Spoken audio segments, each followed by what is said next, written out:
하루 한 포 간편하게. 와이라노. 오늘은 복강경 수술에 대해서 얘기를 해볼 건데요.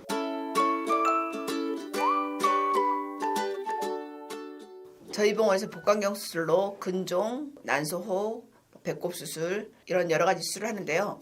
복강경 수술할 때 사람들이 굉장히 무서워하고 두려워하고 걱정이 많은데 수술 후기에 대해서 한번 알아보겠습니다. 예전에는 자궁에 혹이 있거나 난소에 혹이 있는 경우에 개복을 하게 됩니다. 배를 열고 끝내고 다시 닫아주는 방식으로 수술을 했는데 배꼽이나 그 옆에 조그마한 구멍을 내서 그리고 내시경을 넣어서 자궁이나 난소의 혹을 수술할 수 있는 방법이 발달을 해서 복강경 수술이 바로 그런 것이죠. 장점, 단점이 어떤 게 있을까요? 우선 장점은 절개 부위가 적기 때문에 수술 후에 회복이 훨씬 빠르고 부작용의 발생이 더 적을 수 있고요. 미용적으로도 아무래도 상처가 작으니까 흉터가 더 적게 남게 됩니다. 그리고 단점으로는 내시경을 넣어서 하는 수술이기 때문에 모든 사람이 똑같이 하는 게 아니라 조금 더 숙련된 정도에 따라서 부작용이나 합병증 이렇게 차이가 있을 수 있다는 거죠. 그렇죠. 회복이나 여러 가지를 따져봤을 때도 복강경 수술이 훨씬 더 장점이 많죠. 어떤 환자들한테 복강경 수술을 할 수 있나요? 수술의 인디케이션.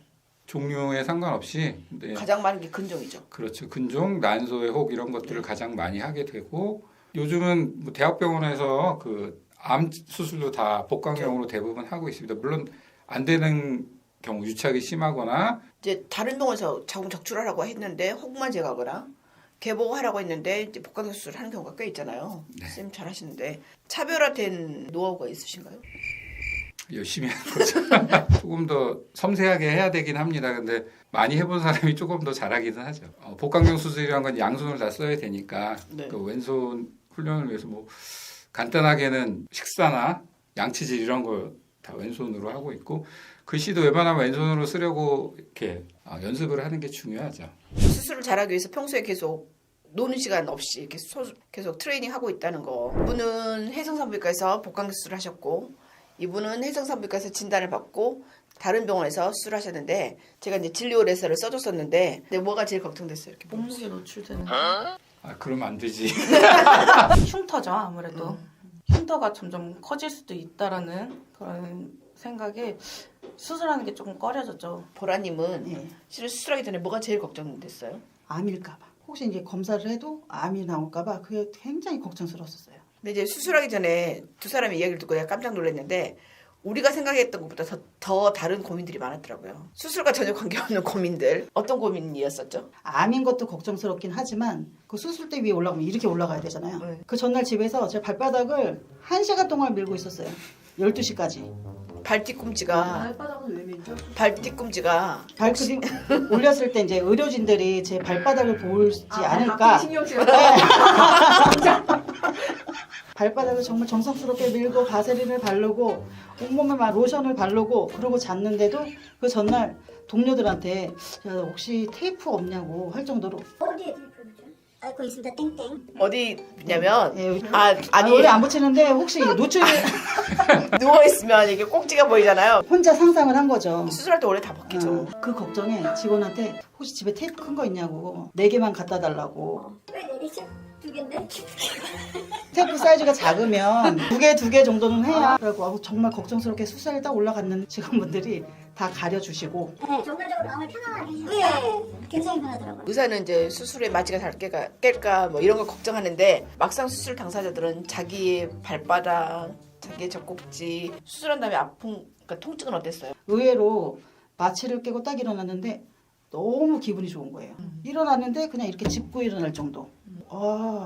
수술이 이렇게 간편할 수가 있나. 이 병원이 이렇게 수술을 잘하는 거구나. 2박 3일 입원을 했는데 2박 3일 입원하고 그 다음날 일상생활은 물론 출근을 했어요. 별로 이렇게 뭐 힘든 게 없더라고요. 의사는 수술 중에 환자들한테 말 잘 안 걸어요. 수술을 잘하고 뭐 안전하게 하고 이렇게 하는 것에 우리가 이제 관심 갖지. 뭐 복강 수술할 때 어린 나이였는데 되게 무섭기도 하고 그랬을 텐데 뭐가 제일 걱정되고 그다음에 수술한 다음에 어떤 느낌이었어요? 살집이 있다 보니까 칼로 내 배가 다 들어갈 수 있을까? 메스가 조그말 텐데 그게 다 들어갈 수 있을까?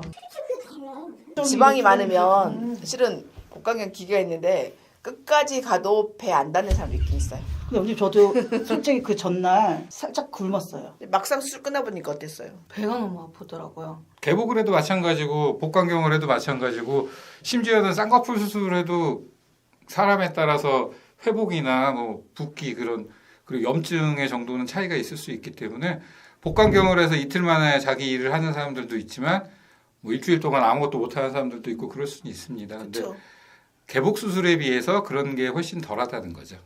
3일 만에 직장 생활하는 사람도 있고 바로 못 일어나는 사람도 있고 이런 식으로 실은 회복은 사람마다 좀 다른 것 같아요. 저한테 송민석 너무 쌤은 진짜. 칭찬을 너무 많이 하고 막 멋지다고 그동안 우리 병원 수술했던 사람들이 어떤 느낌이었는지 알겠다고 진짜로 이렇게 막 올려주더라고요. 제가 진짜 2, 3개월 동안 혈액 검사하며 초음파며 정말 고민 많이 했죠. 아니 발바닥에 신경 쓸 정도의 이런 극소심한 사람이었기 때문에 얼마나 고민을 많이 했겠어요. 근데 진짜 정말 강력하게 추천하고 싶을 정도로 굉장히 고마워하는 것 같아요. 다른 데서 자궁척출하라고 하는 사람도 홍만재 가고 그다음에 복강경 수술 어렵고 개복해야 된다고 하는 사람도 복강경 수술하고 수술의 결과가 거의 99% 정도 만족스럽거든요. 정말 강추합니다. 같은 의사 입장에서도 복강경 수술 무서워하지 마세요. You can do it.